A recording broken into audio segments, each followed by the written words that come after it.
School से वापस आके मैं सीधा अपना पॉडकास्ट शूट करती हूँ।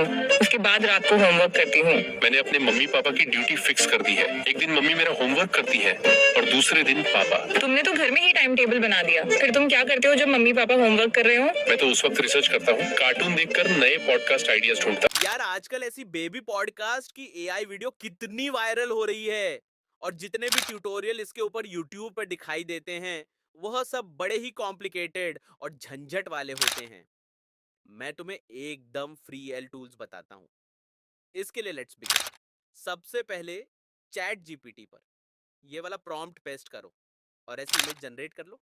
उसके बाद 11 लैब्स पर जाकर कोई भी अच्छी सी वॉइस सिलेक्ट कर लो। उसके बाद ड्रीम फेस एल पर जाओ और वीडियो बना लो। बस दैट्स इट, तुम्हारी वीडियो रेडी है। ऐसे ही ट्रेंडिंग टॉपिक पर वीडियो चाहिए तो सब्सक्राइब कर लो and don't forget to hit the like button.